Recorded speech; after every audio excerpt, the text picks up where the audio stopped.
Влегуваме во последниот час од утрински брифинг, веќе е предпладневна програма според саатнината и според динамиката и соговорниците. Утрински брифинг и натаму ви нуди соговорници и разговори. Останете со нас. Љубиша Николовски е во Кочани во рамките на проектот на утрински брифинг за разговори со идните градоначалници, потоа и Крис Атовска, така што нема да ви биде досадно, останете со нас. Во моите минути за економија се префрламе во Виена. Во текот на оваа година и понатаму наш редовен аналитичар и соговорник е професор доктор Бранимир Јовановиќ, кој се етаблира веќе во Виенскиот економски институт. Добро утро за Јовановиќ. Добро утро, поздрав до гледачите и слушателите и до вас во студио. Фала ти. Ти благодарам многу. Имаме ново студио. Во некоја друга прилика која ќе стигнеш во Скопје, те поканувам да дојдеш.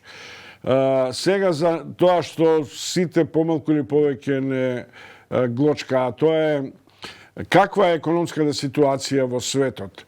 Се чини дека Кина забрзано бележи пораст на GDP-то, Германија исто така забрефтува со својата економска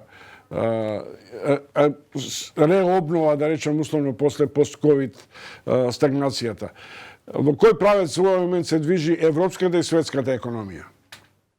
Во глобалната економија се забележува подобрување во однос на она што се очекуваше претходно, односно скоро сите институции сега кога ги прават најновите проекции излегуваат со повисоки проекции за растот од она што го најавува на пример пред половина година или пред 3 месеци.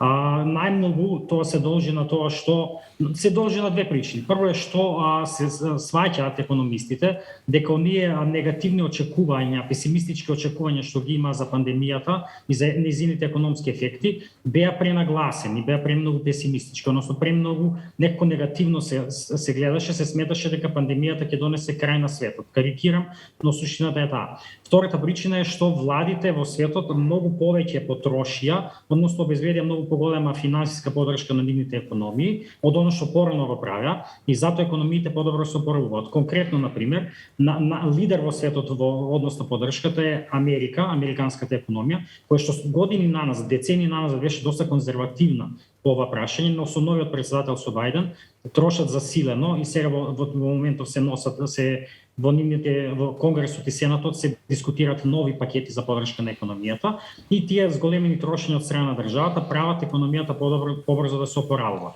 Истото се забележува и во нашиот регион, во Источна Европа. Скоро сите држави бележат повисок раст во вториот квартал од она што се очекуваше претходно, но Македонија за жал и исклучок. Македонија имаше во вториот квартал релативно слаб економски раст, растот беше 13%, што звучи дека е високо, но не треба да заборавиме дека лани во истиот период во вториот квартал паднавме околу 15%, што значи дека се уште сме под она предкризно ниво, односно се уште сме под нивото што го имавме лани ова време од прилика.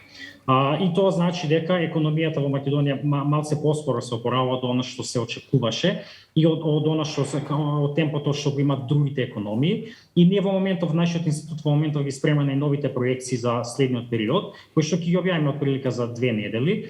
И Македонија за жал ќе биде една од ретките земји која што ќе има намалување на проекцијата за економскиот раст. Претходно се очекуваше дека растот ќе биде околу 4%, сега веројатно тоа ќе биде околу 3,5%. Не можам точно да кажам колку ќе биде финалната проекција, но дефинитивно ќе има некое мало намалување.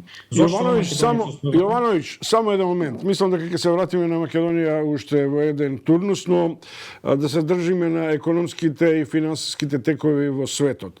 Од една страна, упорно зборувате дека добра беше и државниот интервенционизам, финансискиот, особено при тоа Америка го следи тоа ново стампедо на инфузија на државни пари во компаниите.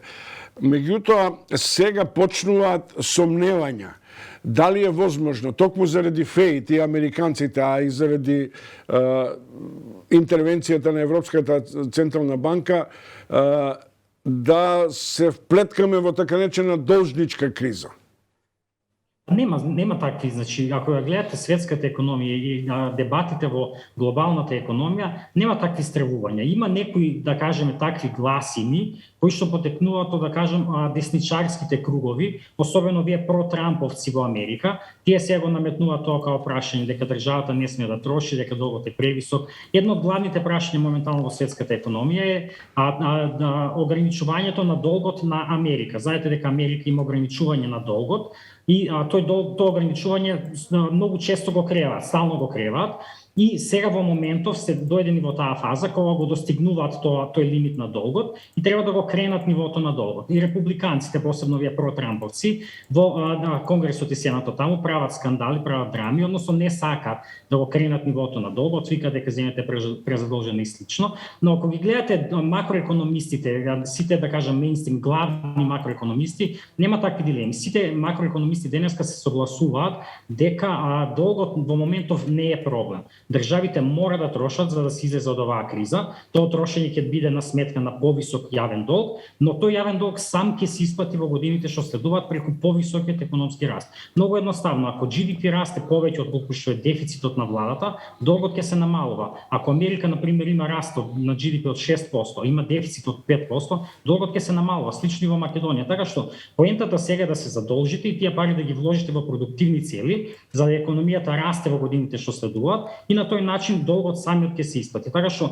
воопшто нема никакви, да кажам, посериозни дебати во светската економија околу тоа дали треба да се троши сега или не. Уште еден пример е сега ми текна. Во Германија, на пример, изборите сега само што помина, едно од главните прашања беше трошењето од страна на државата и партиите што добија во Германија не скоро сите, туку и социјалдемократите и зелените се зголемено владино трошење. Германија беше традиционално со децении наназад најконзервативната европска економија, па можеби светска кога трошењето во прашање. Сега гледате дека во Германија работите се менуваат. Германија лани потроши ненормална сума на пари. Тоа дојде од новиот сега што е веројатно канцелар, тој беше министер за финансии Олаф Шолц, тој беше главниот протагонист на зголеменото трошење и сега тој ги доби изборите. Ги доби изборите делумно и поради тоа што луѓето сакаат владата повеќе да троши, затоа што гледа дека тоа е за општо добро на сите. Така што воопшто во глобалната економија нема такви дилеми дали треба да се троши или не, или дали јавниот долг е проблем. Не, тоа се депласирани тези.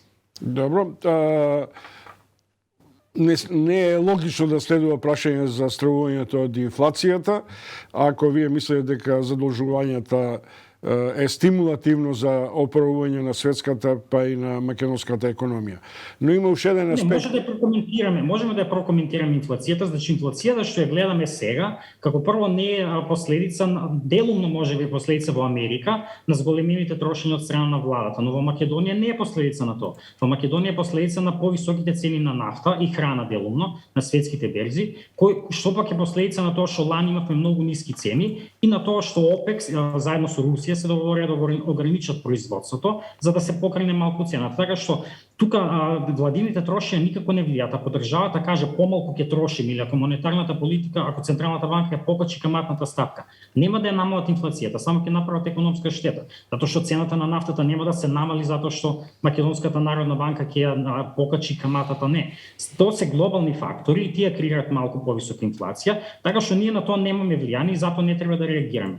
Друго што мора да се свати дека оваа инфлација не е нешто премногу висока. Просекот на инфлацијата во Македонија во првите 8 месеци е 2,7%. Ако ги прашате макроекономистите кој е оптималното ниво на инфлација денеска, скоро сите ќе ви кажат околу 2%. Значи ние имаме 2,7 инфлација сега, оптималното ниво е 2%, тоа не е некоја драстична разлика, не треба да се прави паника поради тоа. Да е 10% инфлацијата, окей, разберам, треба да зборуваме дека инфлацијата може да стане проблем, но со 2,7% инфлација нема едноставно причини за стравување. Она што секако треба да се има предвид е дека инфлацијата не е иста за сите. Односно инфлацијата повеќе ги погаѓа посиромашните од побогатите, затоа што нели расте цената на храната и на струјата, која што е многу поголем дел од буџетот на сиромашните отколку на богатите. И тука владата треба секако да преземе мерки. Мерките треба да бидат во директна поддршка на оние кои што се најмногу погодени од покачувањето на овие цени. И тоа треба секако да се истакнува, но не треба да се збори за тоа дека имаме проблем со инфлацијата, туку треба таргетирано да се зборува, да се помага на оние кои што се најсиромашни, кои што се најмногу погодени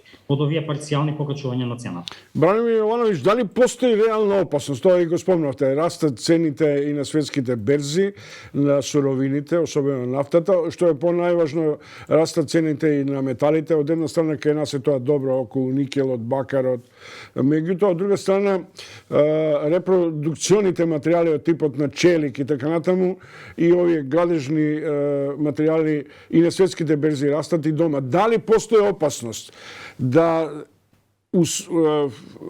прифатиме или да се прелие дел од овие цени и преку инфлаторните тенденции во сиромашните и пред се во Македонија? Значи не гледам такви ризици. Она што, например, е многу поголем ризик во моментов на глобалните финансиски пазари е ризикот од покачувањето на каматната стапка во Америка од страна на нивниот Фед, нивната централна банка, и од намалувањето на монетарната поддршка која што тие ја дава изминативе месеци. Значи тоа е едно исто многу актуелно прашање во глобалната економија, како што спомнавме неколку пати денеска. Една од карактеристиките на оваа криза беше тоа што сите централни банки, сите големи централни банки во светот испринта многу пари во економијата и ги бризга тие пари во економијата. Тоа го направи пред се Федот и сега се зборува за тоа дека треба да се почне со политика, со повлекување на таа политика. И Федот, представници на Федот, на Американската централна банка, неколку пати најавија дека ќе почнат со таква политика на запирање на стимулациите кои што ги дава на економијата и можно покачување на каматните стапки, и доколку дојде до тоа, може да се очекува веројатно и покачување на каматните стапки на сите други држави во светот. Например, Македонија оваа година се задолжи, издаде нели еврообврзница по историски најниска каматна стапка.